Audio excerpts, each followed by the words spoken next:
আসসালামু আলাইকুম, সবাই কেমন আছেন? নিশ্চয়ই সবাই ভালো আছেন, আল্লাহর রহমতে আমিও ভালো আছি। এই তো আপনাদের সামনে আবারও হাজির হলাম আমার আদা গাছ নিয়ে। এই আদাটা আমি ভাবিনি আমার বস্তায় আদা হয়ে যাবে। ছোট্ট একটু বস্তায় আমি এমনি আদার যে কুশি থাকে, মাথা হয়, সে মাথা হওয়ার পরে ভাবলাম যে মাথাগুলো কী করব, দেখি তো আদা গাছ হয় নাকি। তো কুশিগুলো আমি নিয়ে 4-5টা কুশি, বেশি না, আমি নিয়ে বস্তার মধ্যে, ছোটো একটা বস্তার মধ্যে লাগিয়ে দিয়েছিলাম। তো দেওয়ার পরে দেখতেছি এত সুন্দরভাবে এত সুন্দরভাবে গাছ হয়েছে, খুব সুন্দর। প্রথমে তো খুব সুন্দরভাবে গাছগুলো হলো, পরে দেখতেছি এতটুকু বস্তার মধ্যে মানে গাছগুলো এত শিকড় বের হয়েছে যে গাছগুলো এই বস্তার মধ্যে হওয়া সম্ভবই না, কিছুতেই পসিবল না। তো ভাবলাম এই বস্তা থেকে একটু এটিকে অন্য জায়গায় লাগানো যাক। আর এবার আমি আর ছাদে লাগাবো না, এবার আমি এটিকে আমাদের নিচের বাড়ির আঙিনায় লাগাবো। দেখি মাটিতে গাছগুলো মনে হয় নিশ্চয়ই অনেক ভালো হবে।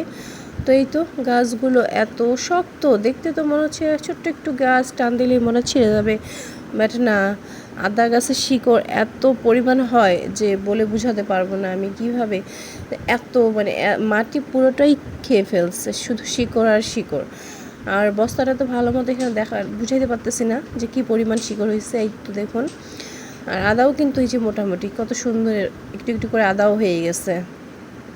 আর আমি কিন্তু একবারেই আদা বুনিনি, আমি আদার যে মাথায় কুশি হয় ছোট ছোট, সেই কুশি কিন্তু বুনেছিলাম, তাতে কত সুন্দর হয়েছে দেখছেন। এই যে নিচে আরও আদা আছে।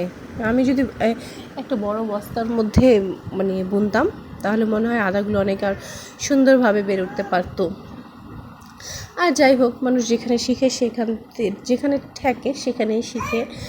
আমি প্রথমবার ট্রাই করছিলাম যে আদা গাছ দেখি তো করা যায় নাকি। এখন তো দেখতেছি যে না, আদা তো খুব অনায়াসেই হয়ে যায়। আবার আমাদের এদিকে অনেকে কি বলে জানেন, আদা গাছ বুনে নাকি বাড়িতে অনেক অসুখ বিসুখ হয়। আসলে এগুলো সব কুসংস্কার, কিছুই না। আদা গাছ বুনলে আমার মনে হয় যে নিজেদের চাহিদা মেটানো যায়। হ্যাঁ, আদা গাছ এত দ্রুত বড় হয়, আর এত মানে কি সুন্দরভাবে, কোনো যত্ন লাগে না, শুধু একটু পানি দিলেই হয়ে যায়। আর তাও আবার কি, আমি 1-2 দিন পর পর পানি দিলেও দেখতাম গাছগুলো একদম সতেজে আছে, কোনো রকম মরেনি। ছাদে যে এত রোদ তারপরও। তো এই তো দেখছেন, এই যে মাটির শিকড় দেখেন, মাটি পুরোটাই শিকড়ে একদম ভরে গেছে, কোনোই দেখা যায় না এই যে আদাগুলো বের হয়েছে।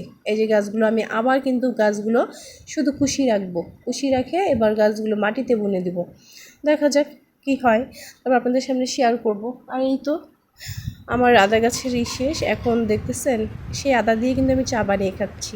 ভিডিওটি ভালো লাগলে সবাই সাবস্ক্রাইব করবেন। Thank you. ভালো